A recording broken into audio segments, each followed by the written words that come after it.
কখনো কি শুনেছেন যে ফেরাউনের মমি দেখে ইসলাম গ্রহণ করেছে একজন খ্রিস্টীয় বড় মাপের ডক্টর প্লাস বিজ্ঞানী?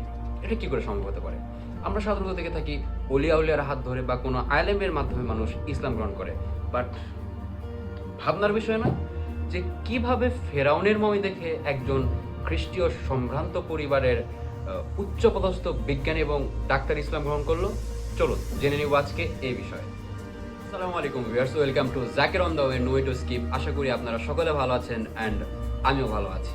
বলছিলাম ডক্টর মরিস বুখাইলির কথা, যিনি কিনা জন্মগ্রহণ করেছিলেন 19শে জুলাই 1920 সালে ফ্রান্সের একটা সম্ভ্রান্ত পরিবারে। তিনি বংশীয় জন্মসূত্রে একজন খ্রিস্টান ছিলেন, বাট ধর্ম গবেষণা, সত্য জানা, বিজ্ঞান চর্চা এ বিষয়ে ছিল তার ব্যাপক আগ্রহ এবং তিনি সবসময় সত্য জানার চেষ্টা করতেন। আর এই চেষ্টায় যে তাকে একদিন ইসলাম গ্রহণ করতে বাধ্য করবে সেটাই বা কে ভেবেছিল। তো চলুন মেন টপিকে যাওয়া যাক। ফেরাউন, যার মমি দেখে কিনা তিনি ইসলাম কবুল করেছিলেন।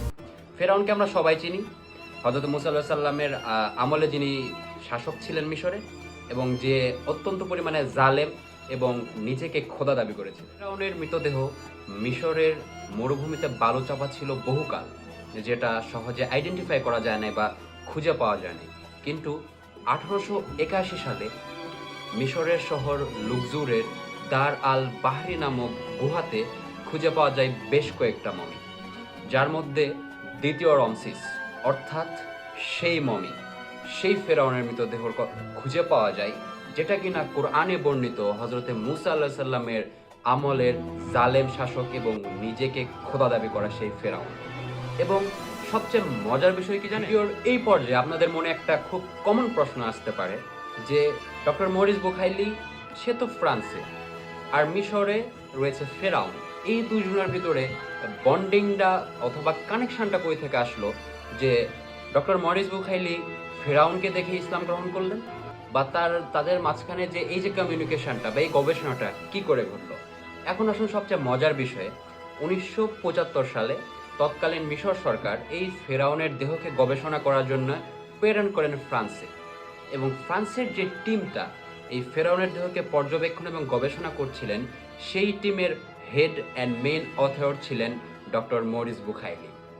চলুন বাকি ঘটনাটা শুনে নিই। এরপর শুরু হয় গবেষণা। ফেরাউনের বডিকে বিভিন্নভাবে পর্যবেক্ষণ করা হয় এবং ডক্টর মরিস বুখাইলির যে বাণীটা আমি এটা আপনাদেরকে পড়ে শোনাচ্ছি। তিনি ফেরাউনের দেহ পরীক্ষা করতে গিয়ে অবাক হয়ে যান। তিনি দেখেন যে শরীরে পানিতে ডুবে মৃত্যুবরণের চিহ্ন নিশ্চিত, এটা বোঝা যাচ্ছে সে পানিতে ডুবে মৃত্যুবরণ করেছে, কিন্তু তার দেহ পুরাটা অক্ষত আছে, তার দেহে কোনো প্রকারের ডিফেক্ট বা দেহ পচে যাওয়া বা খুলে যাওয়া নেই। তখন তিনি কোরআন পাকের সূরা ইউনুসের সেই 92 নম্বর আয়াতটি পড়েন, যেখানে রব্বুল ইজ্জত আগেই বলে রেখেছেন, আজ আমি তোমার দেহকে রক্ষা করব যাতে তুমি পরবর্তী প্রজন্মের জন্য নিদর্শন হয়ে থাকো। যখন ইনি আয়াতটা পড়েন তিনি কেঁপে ওঠেন এবং তিনি নিজ মুখে এটা সাক্ষ্য দেন। এই আয়াত পড়ে তিনি কেঁপে উঠেছিলেন। কোনো মানবের পক্ষে 1400 বছর আগের এমন তথ্য জানা সম্ভব নয়, যেটা কিনা 1400 বছর পর বিজ্ঞান উদ্ভাবন করতেছে, সেটা 1400 বছর আগে কিভাবে এটা বলা সম্ভব? এটা কোনো মানুষের দ্বারা কখনোই কোনোভাবেই সম্ভব নয়। শুধুমাত্র সম্ভব কার দ্বারা? যিনি স্রষ্টা, যিনি রহমানুর রহিম, গফুরুর রাহিম। আর সাথে সাথেই তিনি পড়েন লা ইলাহা ইল্লাল্লাহু মুহাম্মাদুর রাসূলুল্লাহ সাল্লাল্লাহু আলাইহি ওয়াসাল্লাম। তিনি ইসলাম কবুল করেন এবং এরপর উনি তার ব্যাপক গবেষণা এবং 10 বছরে গবেষণার পর তিনি একটা বই লেখেন, যেটার নাম কিনা the Bible, the science and the holy Quran. আমি আমার লাইফে একটা বই টাকা দিয়ে কিনেছি, সেটা হচ্ছে ডক্টর মরিস বুখাইলির এই বইটা। এবং এই বইটা কেনার আমার একটাই উদ্দেশ্য ছিল যে আমি জানবো কি কারণে ওনার মতো একজন এত উচ্চ পদস্থ এবং উচ্চ লেভেলের জ্ঞানী খ্রিস্টীয় বিজ্ঞানী প্লাস ডাক্তার তিনি কি কারণে ইসলামটা গ্রহণ করলেন। এবং আরেকটা মজার বিষয় হচ্ছে, যখন তিনি ফেরাউনের বডিটা চেক আপ করেন, তখন তার নাকের ভিতর থেকে সে নীল নদের বালিটা পান, যেখানে কিনা আল্লাহ তাআলা তাকে ডুবিয়ে দিয়েছিলেন এবং এতদিন ধরে তার শরীরটা সংরক্ষিত রেখেছিলেন।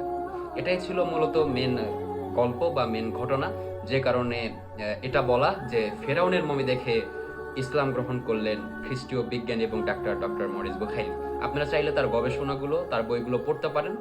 এবং তিনি তার পরে বিবৃতিতে বলেছেন যে বাইবেল অর্থাৎ যেটা খ্রিস্টানদের ধর্মীয় গ্রন্থ, সেখানের ভিতরে অনেক ধরনের ভুল ত্রুটি রয়েছে, বিজ্ঞানসম্মত অনেক কথাবার্তা নেই, কিন্তু যেটা কোরআন পাকের মধ্যে রয়েছে, এবং তিনি এটাও স্বীকৃতি দিয়েছেন যে কোরআন পাক আধুনিক বিজ্ঞানসম্মত, এবং বিজ্ঞানে যেসব জিনিস বলা আছে সেগুলো কোরআন আরো পূর্ব হতে লিখিত, এবং আল্লাহ তাআলা যে গ্রেট, তিনি যে অলমাইটি, এটা তার প্রমাণ। আসলে প্রমাণ বললে ভুল হয়, আল্লাহ তো অলমাইটি, এটার জন্য তো কোনো প্রমাণের দরকার নেই, কারণ কুল হু আল্লাহু আহাদ আল্লাহুস সামাদ লাম ইয়ালিদ ওয়া লাম ইউলাদ ওয়া লাম ইয়াকুল লাহু কুফুয়ান আহাদ, উনি কারো প্রশ্নের জবাব দিতে বাধ্য হন। এরপরও যারা প্রশ্ন করেন, যাদের মনে বিভিন্ন টাইমে বিভিন্ন ধরনের প্রশ্নের উদ্ভব ঘটে, তারা এই ধরনের ঘটনাগুলো থেকে শিক্ষা নিতে পারেন যে ডক্টর মুরুজ বুখাইলির ইসলাম গ্রহণ করার কারণটা কি ছিল, কি কারণে তিনি ইসলাম গ্রহণ করেন, আর ইসলামের সৌন্দর্যটা কি, সত্যতাটা কতটুকু। আশা করি ভিডিওটা ভালো লেগেছে। ভালো লাগলে পাশে থাকবেন, like, share and subscribe. Never forgot to stay tuned with Zaker on the way. আসসালামু আলাইকুম, দেখা হবে নতুন কোনো ভিডিওতে। ততক্ষণ পর্যন্ত আমাদের সাথে থাকুন, সুস্থ থাকুন। আসসালামু আলাইকুম।